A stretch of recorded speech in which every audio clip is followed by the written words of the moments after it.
How's it gone so far? You've been on the road just over a week.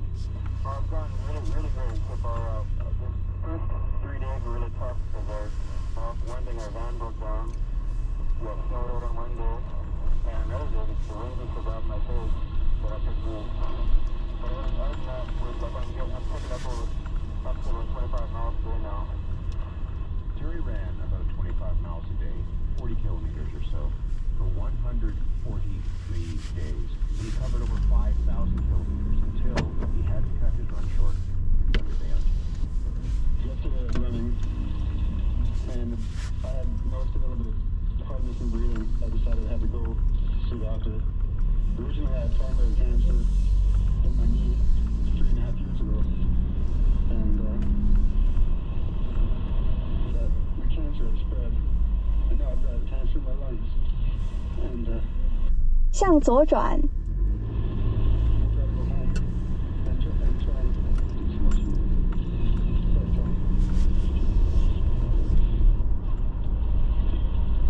all I can say is if I didn't If you are a Canadian of a certain age, you will remember watching that news and watching Terry Fox break down as he talked about what he was not able to do in that moment. He never did finish the run, but he asked his family and fellow Canadians to continue his journey. And we did, 45 years after the Marathon of Hope. The Terry Fox Run lives on in the millions of children who run in annual fundraisers to schools across this country and actually right around the world. Since 1980, his foundation has raised almost $1 billion. His family has been a huge part of this right now. 现在向左转，然后向右前方转。 To raise money for cancer research. The Ride for Hope started in Vancouver earlier this month. Terry's older brother, Fred, joined the ride for a few days. He is in Maple Ridge, British Columbia. Good morning. 现在向右前方转往 HWYEC Trans Canada Highway Vauxland equals CMN， 向西南方向，然后向右转上匝道。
but I know there's so many people in every major location that they're going through.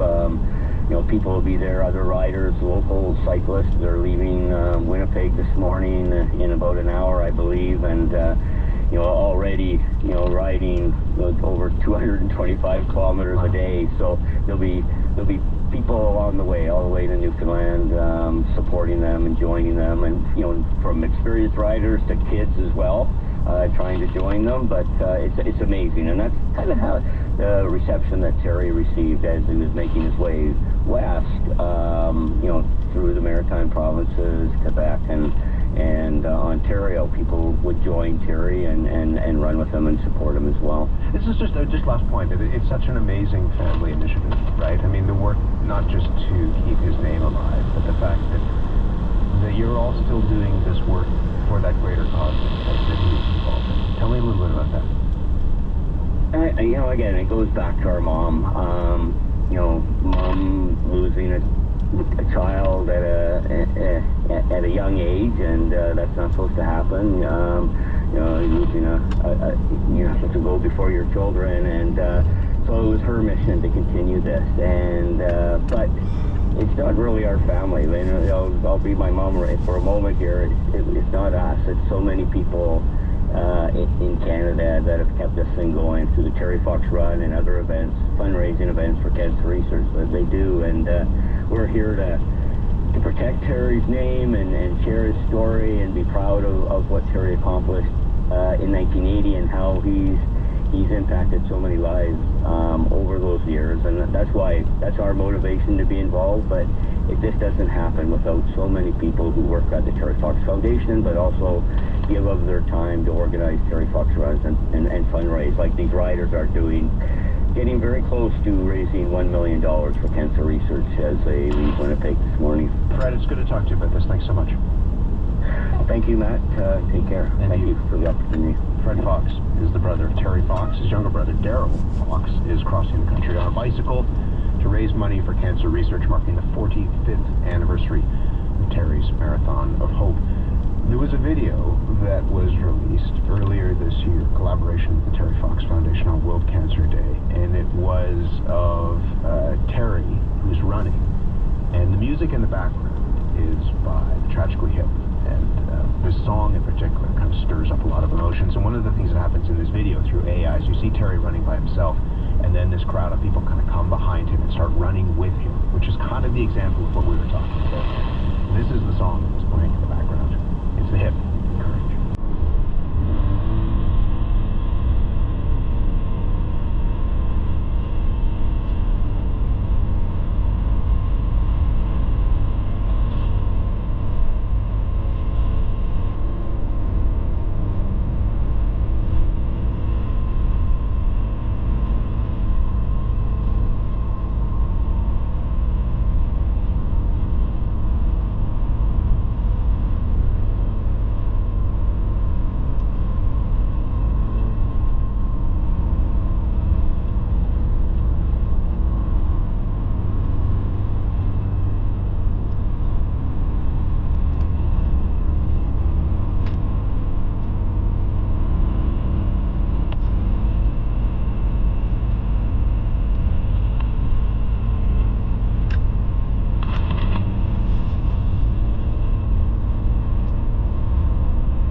song, or a version of that song, is used in a video in collaboration with the Terry Fox Foundation. They actually just took the isolated vocals of Gord Downey and added new music to it. And if you listen, if you haven't seen this, just Google Terry Fox Tragically Hip.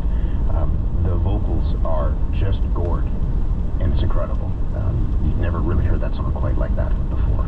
This is The Current on CBC Radio. My name's Matt Galloway. You know, there are certain issues that set people off. We talked about one of them earlier this week. That is the issue of hospital parking. Costs for patients and the families and their visitors when they come to the hospital can be exorbitant. But hospitals apparently count on the revenue from that parking. Karen Marley, The Current's senior producer, is here with some of the many letters that you wrote to us about this. Karen, good morning. Good morning. So we got a lot of mail about this. It's a real sore point, as you said, for a lot of people. Suzanne Bronkhorst is one of them. So she wrote, I've had 4 parents pass away who all required long hospital stays. The parking fees are outrageous. Most recently, in September 2024, my mother-in-law passed away in Kingston, Ontario. We live in British Columbia and were newly retired. We ended up spending 2 months in Kingston while she was in hospital. It wasn't until we were overheard by a server at a local restaurant that we learned that there were cheaper unadvertised parking passes. By then, we'd already spent over $500 in parking. So frustrating. Regardless, I am happy that we were there for her and that she wasn't alone. Adam Cottery in Hanmer, Ontario writes, when my daughter was born at Health Sciences North in Sudbury, my wife was in need of food for several meals. Since it was a weekend, takeout was our solution. Each time I had to leave, it reset the max out time in the parking, resulting in me spending over $100 for parking in a 36-hour span. My complaint was shrugged off, and I was encouraged to buy a multi-day pass instead. I didn't even know the pass existed, since there was no clear display. If you're at a hospital, odds are you're there for a negative reason. Why add one more kick? This one is from Tom Dridge in Toronto. My late wife was undergoing cancer care. We spent thousands of dollars in hospital parking during the many months of her treatment. Unfortunately, unless a patient resides more than 40 kilometers from a treatment center, these expenses are not eligible for a tax credit. We live in the Etobicoke area of Toronto, and the Princess Margaret Cancer Center in Toronto was within that radius. The assumption must be that these patients can use public transit. But standing for just a few minutes at the entrance to a hospital, you will see patients using walkers, being pushed in wheelchairs, dragging oxygen bottles, walking from a parking lot and struggling to manage the 10 feet from the curb to the hospital entrance. Amending the tax codes to make these legitimate expenses eligible for a tax credit would be welcome. Hamad Rashid has a solution. Create a special parking decal similar to the accessible parking permit. It would be for patients or caregivers who are frequent visitors to hospitals, such as those undergoing long-term treatments like chemo, dialysis, or supporting loved ones in critical care. This would allow for discounted or even free parking for those who need extended or repeated access. And finally, we heard from Deb Fielden from the village of Cobble Hill on Vancouver Island, who wrote, we're grateful that here in the Cowichan Valley that our hospital parking is free. Lucky you. Thank you for everybody's letters, and thank you, Karen, for helping read them. Welcome. Karen Marley, senior producer on The Current. If there's anything you hear in the program you want to comment on, get in touch. The email address, thecurrent@cbc.ca. Coming up after your regional update. I hope nobody's doing something where we can, have the same experience but still get home by midnight and be functional the next day, and then we thought, well, if we want it, we're going to have to make it ourselves. Love to dance, but hate staying out late. We're going to talk about daytime parties. They start early, end early, and sell out within minutes. This is for people getting a little bit older, but not just us oldies. We'll talk a little bit about dancing as you get older and getting a good night's sleep as well. That's coming up in 90 seconds.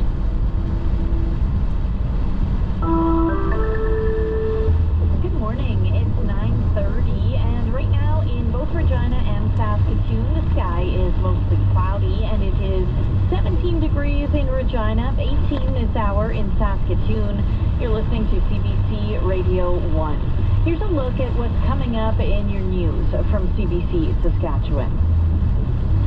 Residents of Creighton and Danair Beach were forced to flee their homes due to wildfire threats 3 weeks ago. And now, in a Facebook post, Creighton's mayor and council has announced the mandatory evacuation order will be lifted for there as of 6 Sunday morning. The village of Danair Beach says its residents will be allowed back beginning 8 Sunday morning. Now, there are some details to know. Residents will need to prove their residence to be able to get through roadblocks there, and both communities say medical and ambulance services are limited, as well that people should bring a week's supply of groceries and medications. We'll have more details on that coming up from our Aishwarya Duda.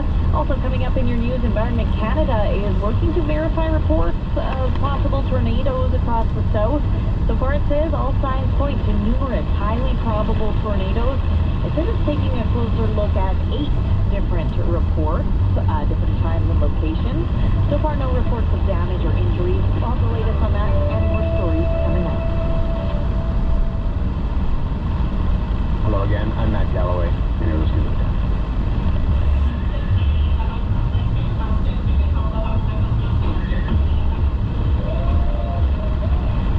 Saturday at a recording studio and event space in Toronto's West End. There's a small dance floor and a DJ up front playing a house remix of Cypress Hill's Insane in the Brain to a crowd of 20 and 30-somethings. The walls are concrete, there aren't any windows, and it feels like a bunker, but a really fun one.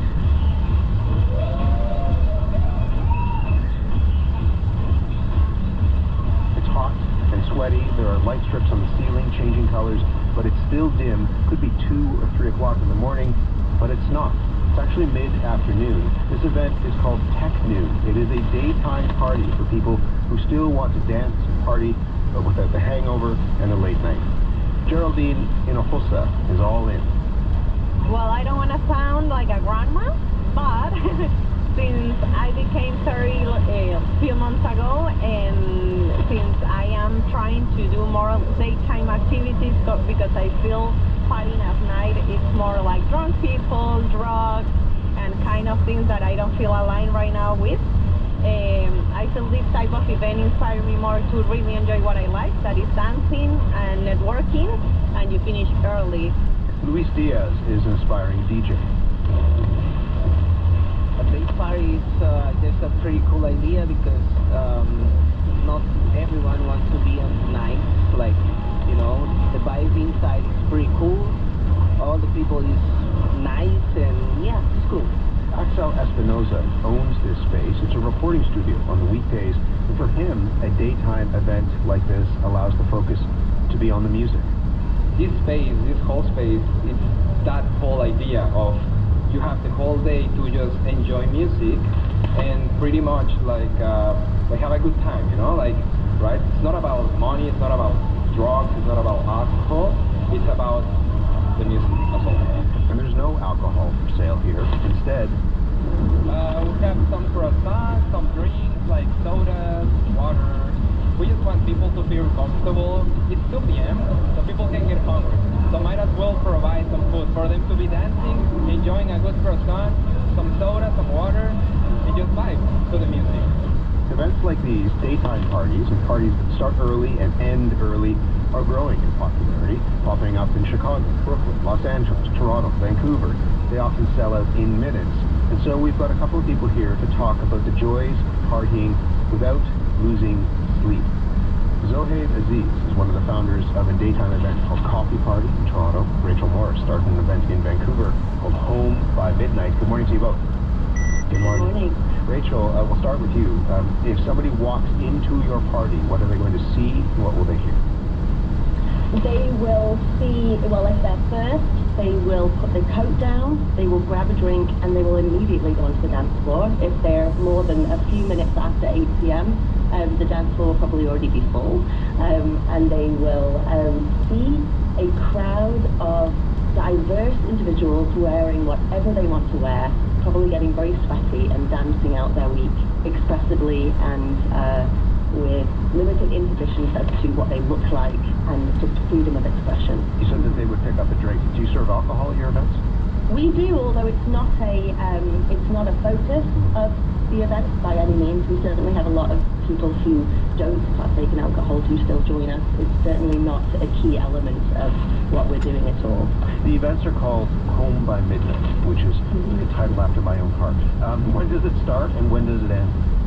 We start at 8 p.m. and we end usually around 11:45, so local people can get home by midnight or thereabouts-ish. Although we do have people who come from as far away as about an hour and a half. So what kind of people do you get? It is such a diverse crowd. We have really people from all walks of life. Age range, I would say we go from kind of late 20s to couples maybe in their 60s. It's an incredible combination of people, and to be honest, somewhere that it produces an environment where I'm not sure I kind of see that gathering of people very regularly. It's incredible to see people joyful and interacting and finding community in that kind of space together. Why did you start these events?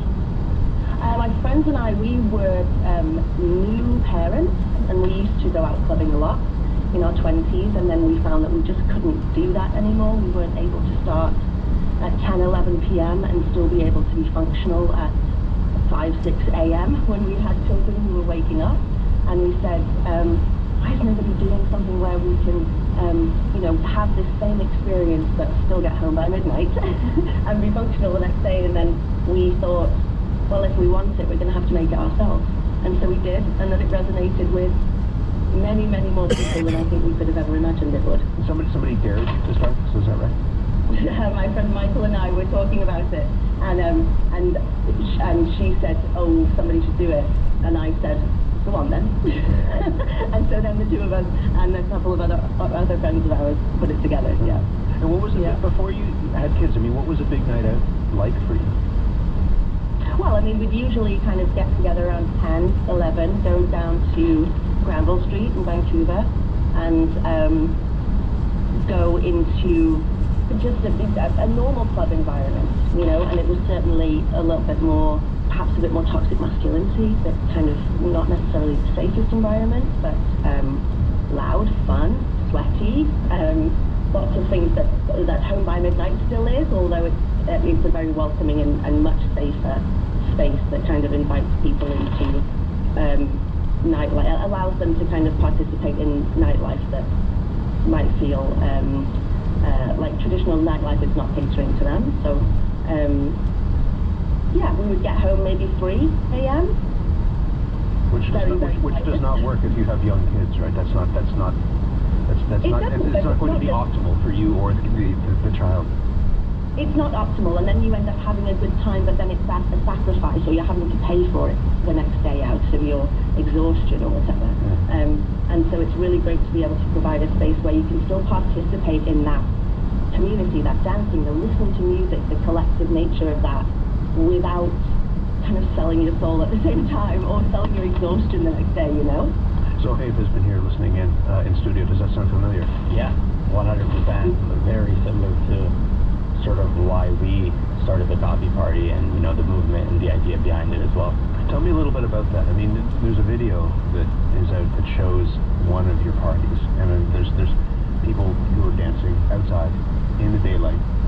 It is not a typical club scene. Why would somebody come to something like this? And when they arrive, what do they see? Why? That's a great question. Because people want connections. They want meaningful connections now, right? And the one thing we noticed is after COVID, sort of that whole aspect of connection in the nightlife scene was gone. I was a big party guy. Like, I was a big nightlife guy. I would spend my weekends in the club. That was what I would do, travel the world to do all that. But I realized that there was a need for a space for people that don't want to drink, don't want to party no more. And there was nothing going on in that time frame of from 11 to 3 p.m. And we just said, why not give it a try? And what people could expect is, think of like a farmer's market mixed with a party. As soon as you walk in, there's coffee stations, right? There's artwork being done. There's literally food shops, cookie stations, pastry stations, whatever you can imagine. So what we want for our audience is to walk in, grab their drink, then you head to the main floor where we curate an insane lineup of DJs locally from Toronto, and you just party your day away. And the drink is what? Is there alcohol, or it's called coffee party? So yeah, so there's coffee there. Yeah, so we have our own. It's actually funny. Like from day one, we started our own blend called House Blend, and so we use our coffee beans and create coffee drinks, lattes, etc. And yes, we do. We have the option for people that want to indulge in espresso martinis. They can go indulge in espresso martinis, but we keep it centered around coffee primarily. Your website says no hangovers, no bad decisions, just good coffee, good beats, and better mornings. You had an event this weekend. Yeah. Tell me about the event. Oh, it was a dream come true. We had close to 4,000 people show up. 4,000 people? Yeah, 4,000 people at Stack Market. and it was just mind-blowing. The weather was incredible. The energy of everyone was just insane. To see everyone dancing, you know, with coffee, and just it was the most beautiful scene that you could imagine. And this is, I mean, Stack Market is a market that's not so far away from us, actually. Yeah. It's an outdoor market. Yeah. And so all of these people, these 4,000 people, are outside in the middle of the day. Yeah. It was from 10 a.m. to 6 p.m. we did the event, and it was at 10 a.m. you had probably over a couple thousand, I think over 1,000 people. Rachel was talking a little bit about what, you know, going into the club back in the day for her was like, and why that didn't work for her anymore. Why did you want to start this? I mean, why was, you know, a typical night in the club, which would not start at 10 o'clock in the morning, it probably wouldn't even start at 10 o'clock at night. Why wasn't that working for you?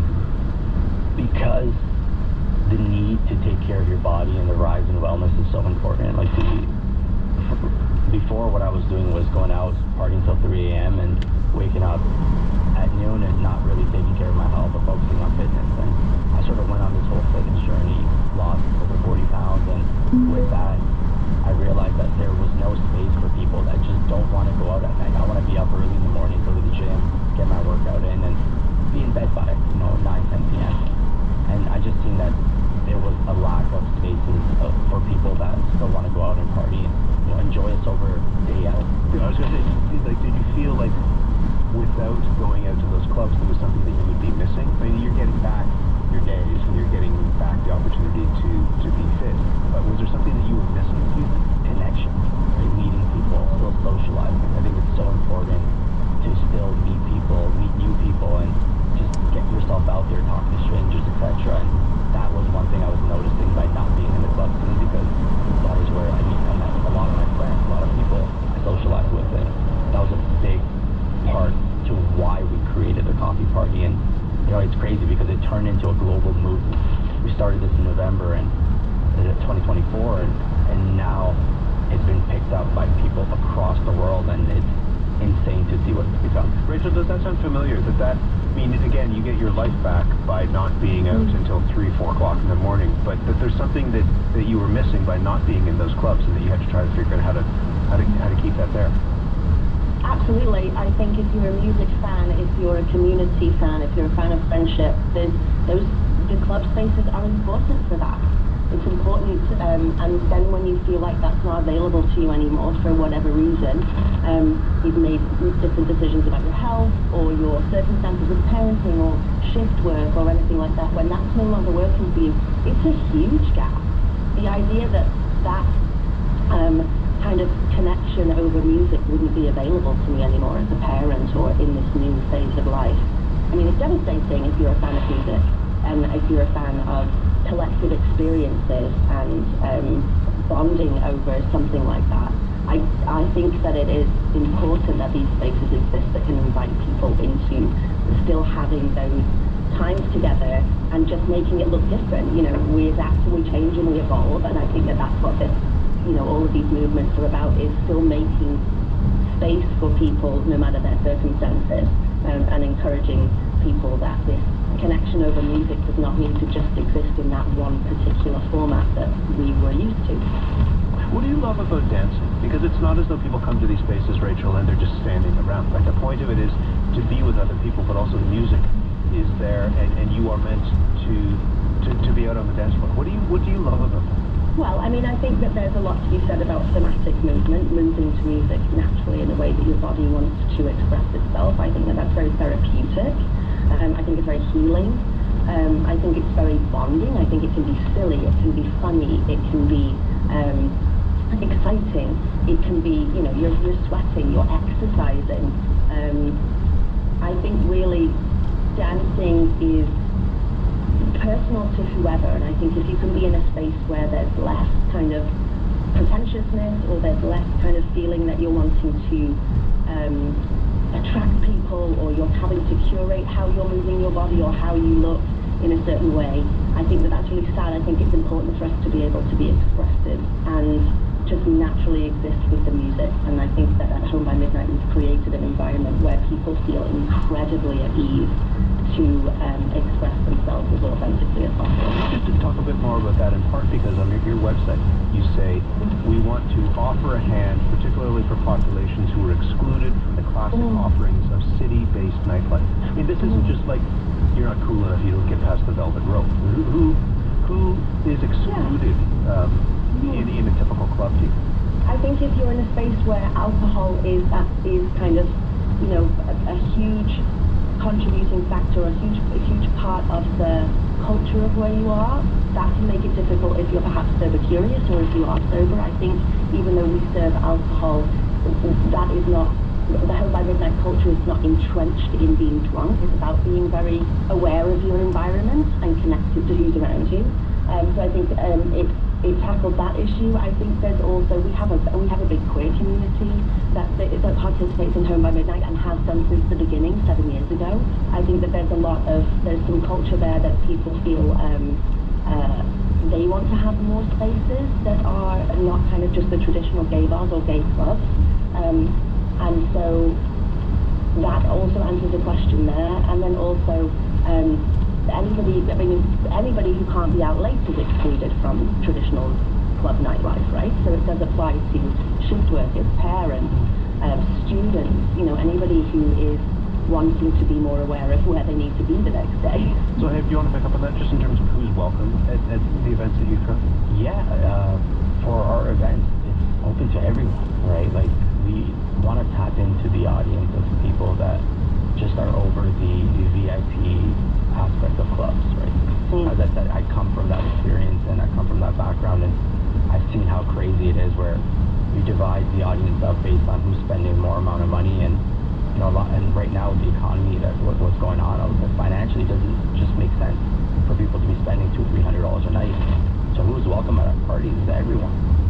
Our audience base is literally from 20 all the way up to their 50s, and you see the crowd, and it's just diverse. It's everyone that just wants to come out and have fun and over a nice cup of coffee and just listen to some insane DJs. Like, for us, like, we focus a lot on the music aspect of it. And is that easier to do if it's in the middle of the day rather than late at night? Definitely. Like, I think if you ask anyone, everyone loves day parties, right? Even if it's an alcohol day party, day parties are the vibe because the sun's out and your energies are a lot more, right? You're socializing with people, you're vibing out, and we made sure from day one, any venue that we do our parties at, it has to have the sunlight coming in because it's a big factor to just making you happy and dance. You did an event that was associated with the Center for Addiction and Mental Health. Yeah. What was that? Yeah, so they have an event called, the Sunrise Challenge, and it focuses on mental health. And us being 5 men as the founders of the coffee party, we all experience mental health, but we advocate, we talk about it a lot. It's a big part of my life as well, just in terms of just getting out and talking to people. And we just wanted to curate a nice experience and focus on the Sunrise Challenge and mental health awareness, and it was beautiful. This fits into what you were saying earlier about, you know, as we get older, other priorities come up and you realize that maybe your body's taking a beating because you were out late at night and now the focus is more on life. On trying to figure out how to be better for yourself. This is connected with all of that.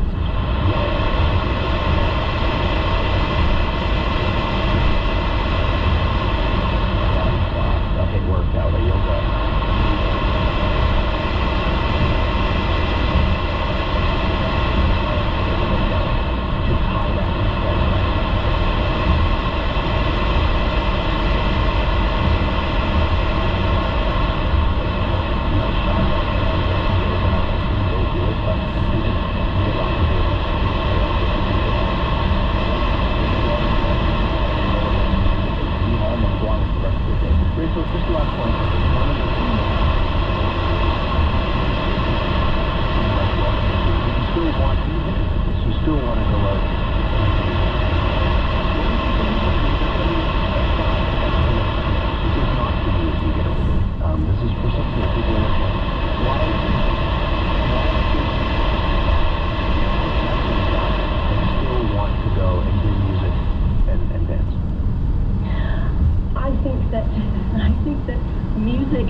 Ageless. There's no age limit on that.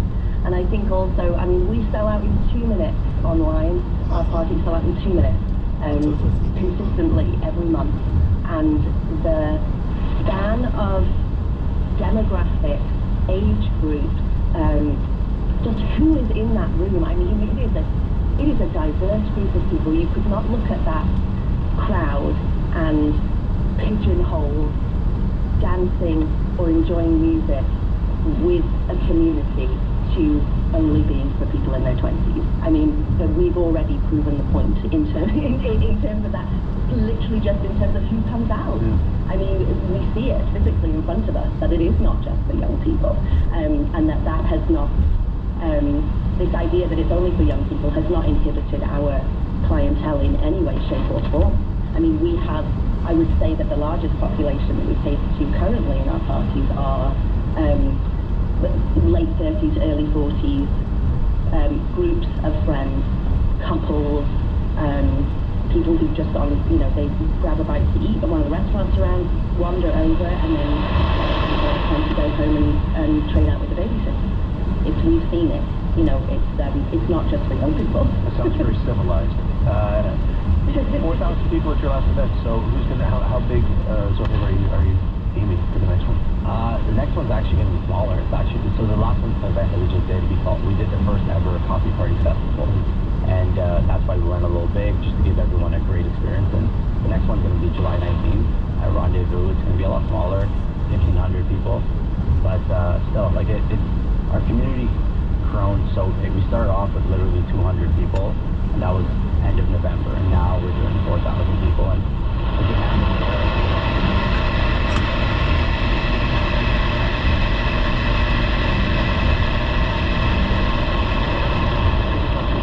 Thank you very much.